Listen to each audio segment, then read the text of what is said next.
How about them Cowboys? Most obnoxious franchise in the league. Oh, what's that on camera? Whoopsie! Good afternoon, Bay Nation. Welcome to another episode of Fantasy Bay. I'm your host, Mike Williams, and today we're going over my top 12 wide receivers for 2023. These are going to be PPR rankings. Don't forget to like, subscribe, and hit that notification bell down below, and let's get it started. At number 1, we have Cooper Kupp. 2 years ago, Cooper Kupp had the triple crown. For those of you who don't know, that means he had the most receptions, yards, and touchdowns amongst all wide receivers.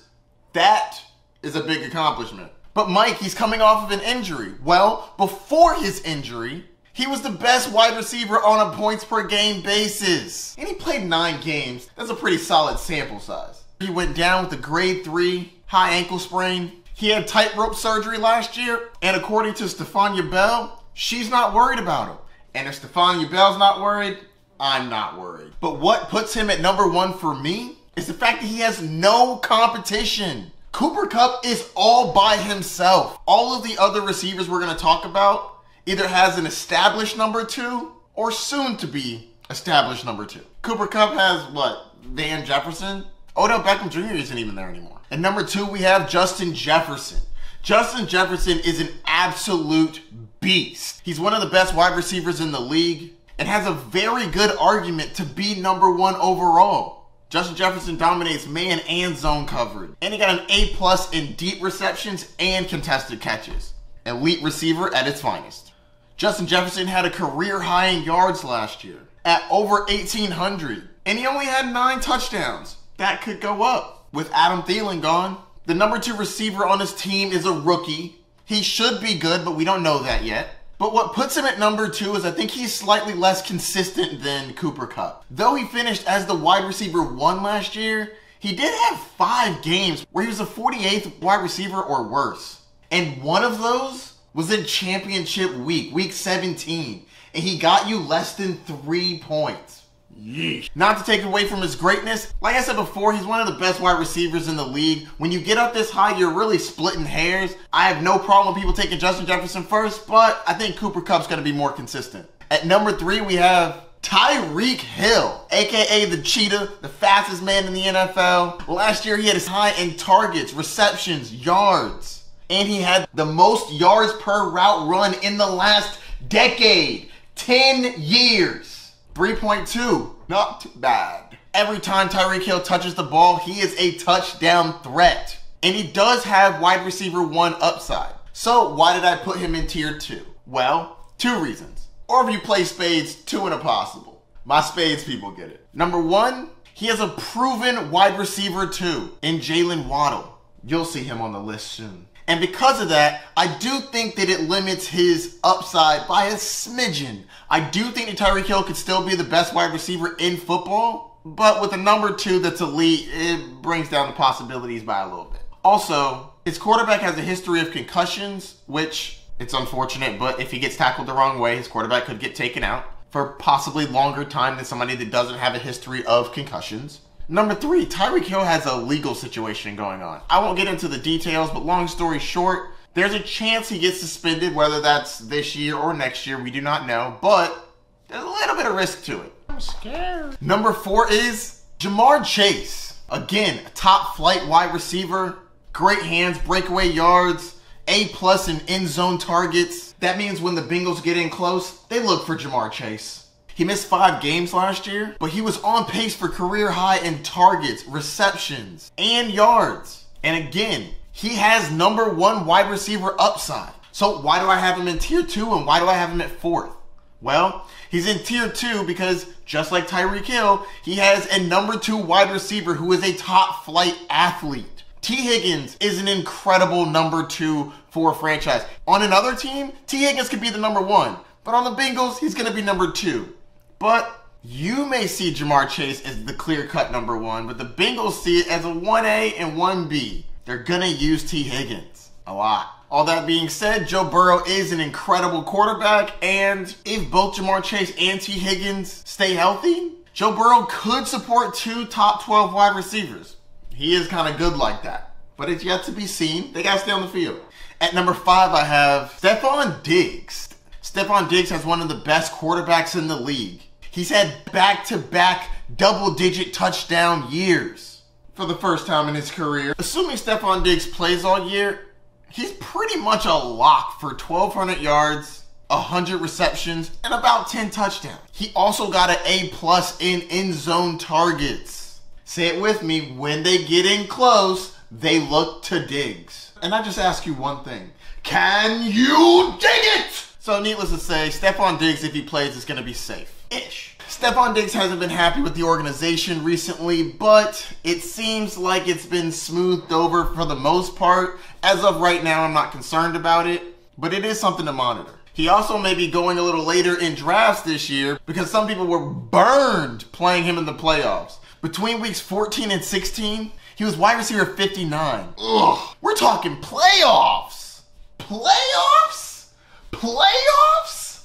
That is not a time you want to let down your manager, Stefon, Mr. Diggs. At number 6, we have CeeDee Lamb for the Dallas Cowboys. How about them Cowboys?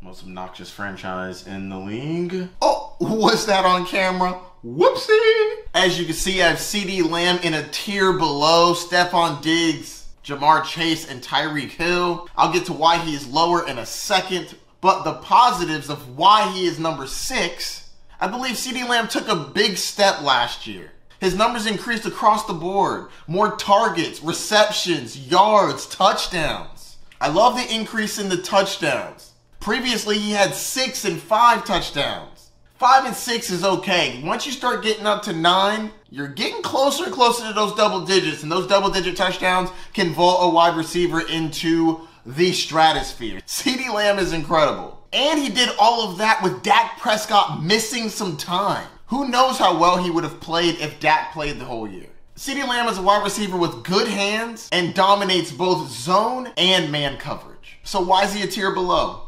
Well, the Dallas Cowboys fired Kellen Moore and brought in Brian Schottenheimer. Kellen Moore was responsible for that high-flying offense that CeeDee Lamb benefited from so much last year. Brian Schottenheimer and Mike McCarthy, who's apparently going to be calling plays now? Good luck. Wants to shift this to more of a running offense. We'll see how that works out, but I do think that CeeDee Lamb takes a little bit of a hit here. Also, CeeDee Lamb went from having mediocre competition in the receiving core to not bad. Michael Gallup is okay, but Brandon Cooks is notorious for having 1,000 yards. I actually don't know why everyone is sleeping on Brandon Cooks this year. From what I saw, Brandon Cooks has not lost a step.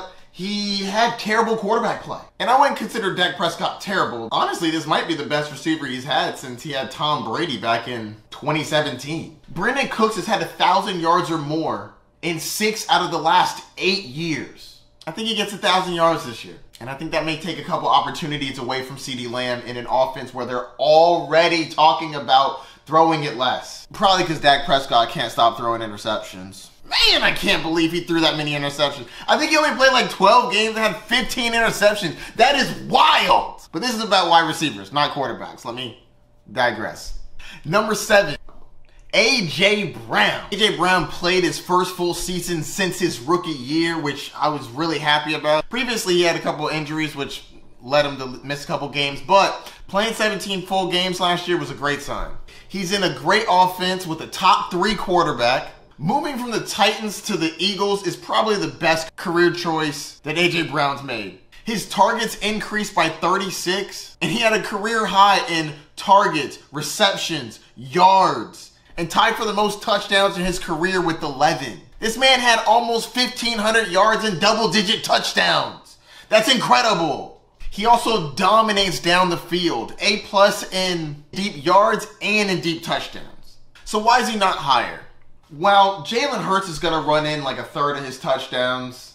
And there are a few mouths to feed. Devonta Smith, Dallas Goedert. Don't get me wrong, he's going to be elite. But that's just why I have him in the 3rd tier and not any higher up. It's not due to talent. He's a beast. Number 8 on my list, Davante Adams. Davante Adams finished as the wide receiver 3 last year. He's had back-to-back 1,500 yard seasons, double-digit touchdowns in 6 of the last 7 years. And the year he didn't get double-digit touchdowns, he only played 12 games.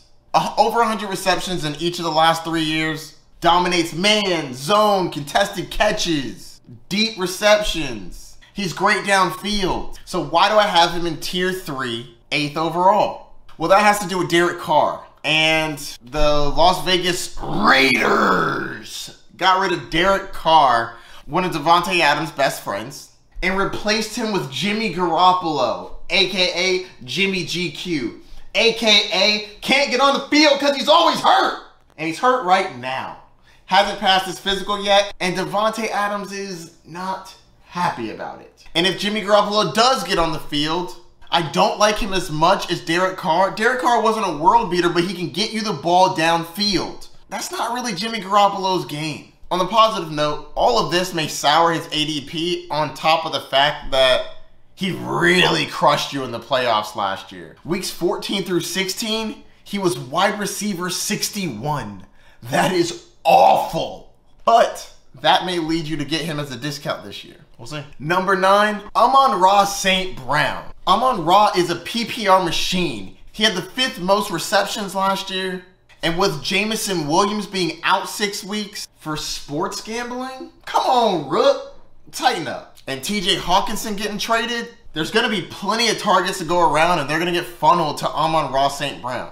He's got good hands, and he dominates man coverage. The reason he's in tier 3 and not any higher, he doesn't really play much downfield, and he's not a big touchdown threat. The most touchdowns in a year he's had are 6, and he doesn't get a lot of end zone targets.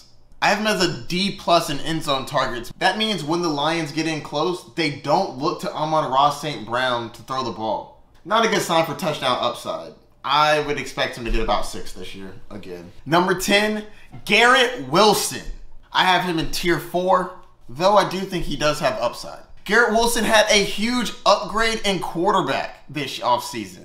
He went from nobody's throwing him the ball to a Hall of Famer Aaron Rodgers. A bad man, as Stephen A would say. Whether he's still that bad man, we will have to see, because last year was a little rough. But I do think that Aaron Rodgers bounces back, maybe not to an MVP level, but I do think that he plays really well. At least enough to get Garrett Wilson that sophomore leap. I think that Garrett Wilson's really going to benefit from having a quality quarterback that throws a lot of touchdowns. Aaron Rodgers isn't known for all the yards he throws, but he is known for all the touchdowns he throws. Garrett Wilson only had 4 last year.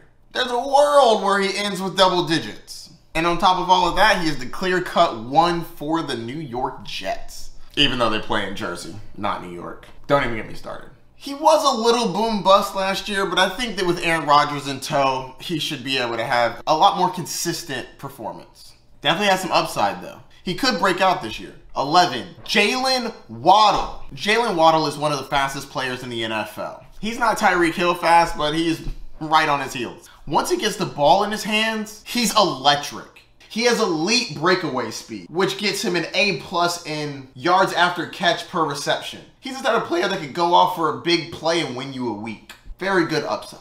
He gets a lot of work done downfield, B+ in deep receptions. Very good at zone coverage. He's alright at man. That being said, he's not a big red zone or end zone threat. C- in red zone targets, D+ in end zone targets. That means when they get in close, they're not really looking for Jaylen Waddle as much as I'd like. He is the first wide receiver 2 on the list. Everybody on the list that we've mentioned previous to this have all been number 1s. Jaylen Waddle is definitely the number 2 on his team. He's not going to overtake Tyreek Hill while Tyreek Hill is healthy. But if Tyreek Hill goes down or misses time for any reason, Jaylen Waddle would ball out. He is a big play waiting to happen, and they're going to have to force him volume. So it comes with built-in upside. On the downside, just like Tyreek Hill, he has Tua Tagovailoa as his quarterback, who dealt with some concussions last year. Now, apparently, he's been doing work to figure out how to fall, but he does have a history of concussions. If he misses time, I do think that hurts Waddle a little bit. All in all, I think that he's a great grab. Number 12, Chris Olave. He had a great rookie year last year with mediocre at best quarterback play. Jameis Winston and Andy Dalton really aren't lighting it up. He also didn't really have anybody on the other side. This next year, we have Michael Thomas back. We'll see how well he plays, but at least he'll be a distraction on the other side of the field. And the Saints upgrade at quarterback and get Derek Carr. For all of you out there talking crap about Derek Carr, he is much better than Andy Dalton and Jameis Winston. He also throws the ball down the field better and more often. Chris Olave is going to eat. He's a great route runner, he's got good hands, and he's good against man and zone coverage. I think that he's going to have a good year this year. Well, of course, I got him at 12. So that's going to do it with my top 12 wide receivers for the 2023-2024 NFL season, 13 through 24. Right up here. Who do I have right? Who do I have wrong? Who is too high and who is way too low? Let me know. Don't forget to like, subscribe, and hit that notification bell down below. If you have any questions, hit me up. Good luck in your drafts. Peace.